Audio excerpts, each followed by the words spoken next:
be talking about Assassin's Creed Unity, and if you've seen my videos on the bugs and the performance problem with this game, you can tell that the PC version of this game so far is ass.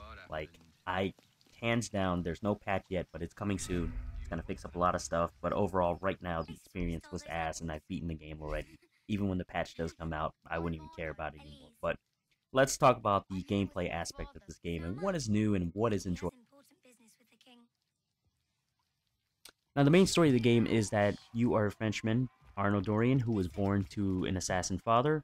His father was killed off during the beginning of the game, and thus he is adopted by a Templar. The Templar father is also killed off, and so he blames himself for this, and he joins the assassins. By joining the assassins, he slowly raises to his ranks.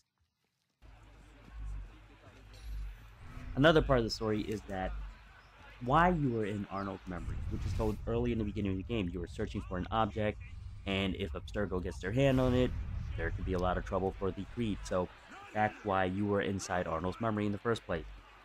As for what it is, I won't spoil it for you. Back at the line. The story of the game is decent, not good, not bad, but at times can be very, very dull. To me, the Arnold storyline, having played all the other Assassin's Creed storyline, this storyline was very dull because it left me from the beginning to end without a feeling of hungering for more after what happened in this game. It left me with a feeling of more of I've wasted my time playing this. And I think that's mainly due to the reason that the game felt very, very forced on the player. The love events and the plot behind the Templars all felt very forced on and very rushed. So it wasn't very exciting, and that's why it made the game really dull for me in terms of the plotline.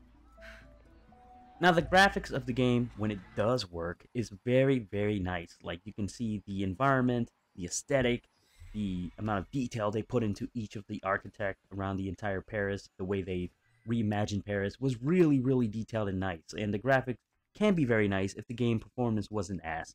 So, I gotta give them props for that. I can't tell them that the graphic is crap because it actually does look very good, and I've seen it before on some of the people who can actually play the game at a higher end spec system, and it looks amazing. So the game does do a good job on the graphics. Another thing is that the crowds in the game are much, much bigger this time. You can see people doing random various things about the crowds. They look amazing. They all have their own life. It feels very immersive. Ubisoft has never failed to impress me in the way they created the architecture in this game, which is amazing. Another aspect of the game that's very impressive is the map itself. It's very large this time, and also comes with sewers and catacombs, and there's also houses. Most of the houses in this game and architecture, you can actually go in them. The only complaint I have about the graphics to this game is the fact that the animation to the killings and the combat animation is crap. I am not kidding you. It looks like my weapons are floating. It's never, touching the enemy, or never feels like it's actually going through them, but it feels like it's brushing besides them. And when you look at it, you can see that, and it basically ruins the immersion of the game for me. So that's the one thing I hate about the graphics of this game, is the animation in the combat. It is completely crap. Another new feature about the game is the parkour. The parkour is now offering more freedom, and also the fact that you can go up and down, which is pretty nice. The only clunkiness about the parkour is the fact that whenever you're next to windows, it can get a little bit wonky at times. You'll climb past it, you'll probably miss it. So the only downside is some of the aspects of the new parkour is very clunky. So hopefully we'll see an improvement on that. Another improvement to the game would be the stealth system, the way the stealth works. It's nice that they improved that aspect, but however, it can be annoying at times, I found, whenever I'm battling enemies, because that little shadow that appears whenever the enemy spots you, sometimes it spams itself in the middle of battle, so it's very, very annoying when that happens. I think it's a bug or a glitch, I'm not so sure, but I found that the stuff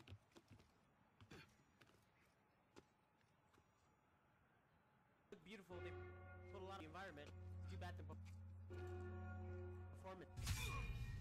The combat system of the game gets a lot of praise from people. It's much harder. I give it props for that, for being challenging. But the downside is it's really just the combat system of the original game without the streak kills. So you can't really streak kill your enemies. You kill one enemy and then move on to the next, etc. You have to kill them one at a time. I found that The combat system can be really cheesy at times, especially when you're surrounded by really hard enemies. The best way to conquer them is to throw down a smoke grenade and just start pummeling on everyone. And then fighting against 5-star captains are horrible because you'll have to trip them up. You can't stab them when they're on the floor, but you can shoot them. So there's a little bit of strategy involved to the killing of the enemies, but at the same time, it just felt very cheesy and needs a lot more work to it. Otherwise, the other alternative is just to run away from the enemy, and that's probably the best alternative. The other last thing I'll mention is the fact that in this Assassin's Creed, you can customize your assassin in multiple various ways. From the gear changing, you can wear different gears, you can put on different pieces have stats. There's also different weapons. You can't carry all the weapons at the same time. You can carry one short weapon and a pistol, or maybe one rifle and use that as a melee weapon and a gun. Or you can use heavy weapons and long-range weapons, or long pole weapons, sorry. The aspect itself is nice. However, you can see through the menu that you can also hack it with helix points. It's like a microtransaction, so it lets you have an option of buying the weapons in the game if you wanted to. And that kind of just confuses me because, isn't the purpose of getting and earning these gears and weapons, the best way to do it is to play the game and actually earn them? I don't know, but they do give you the options of buying them, which I find is stupid, but it's there for those of you who wants to just unlock everything by paying your dollars up and using heal. Another new system is the way co-op works in this game. The co-op in the game allows players, your friends, to jump to your game and aid you on your missions through the social hubs, buildings that you buy in the game. The system is pretty nice, but I haven't seen it utilized that much by random players. They have to be on your friends list, apparently. I don't know for sure because I barely see any players jump into my game. And there are co-op missions that you can jump into games with other players where you can earn unlock on gears. You still have to pay for them. You can earn money from heist jobs. The co-op itself is nice, randomized, but completely broken at times. There are times when mobs are appearing through walls and you can't complete the co-op, or the servers are so laggy, the quest doesn't register. I mean, it was just a mess. And not only that, but people tell me that, oh, there's teamwork on these co-ops. Not necessarily. Whenever I play a co-op, people jump in, we go and kill as much people as possible, do the mission as fast as possible, and just waltz out. And it was just so boring and dull. And it seems like the replay value for this multiplayer is just going to disappear in time. I mean, it's not much to it. You just buy more gear pretty much from the co-op. So really, in reality, you're just earning more money on unlocks to get more pieces that you can wear. It's basically Fashion Creed. My opinion about the games, guys, as usual, is I do own every single Assassin's Creed out there. And just to answer some of your emails out there, I do not work for EA or Activision, and I'm not trying to poison the game.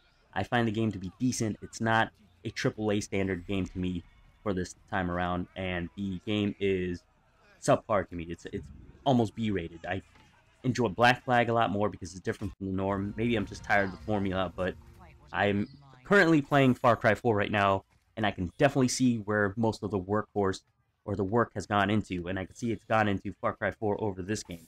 The fact that it's made by the same company, different genre, but you put the two games side by side, they are completely different in quality. So don't be discouraged about buying their next product, because I can see that, Far Cry 4 will be much more fun, because it is. It's being played right now. It is definitely more fun. Hopefully Assassin's Creed will come up again and have its reign again if they come up with something new and fix the game up, but overall, the game itself this time around wasn't so great, unfortunately. Anyways, guys, thanks for watching the review, and remember to game on. If you are playing this game, though, enjoy it. Play it for yourself. Don't listen to others. And like I said, don't take my opinion to heart, because it's just my opinion about the game. It's the way I feel about it. If you see it that way, good for you. If you don't, good for you too. Remember, the most important thing about this is having fun and gaming for yourself. So, game on.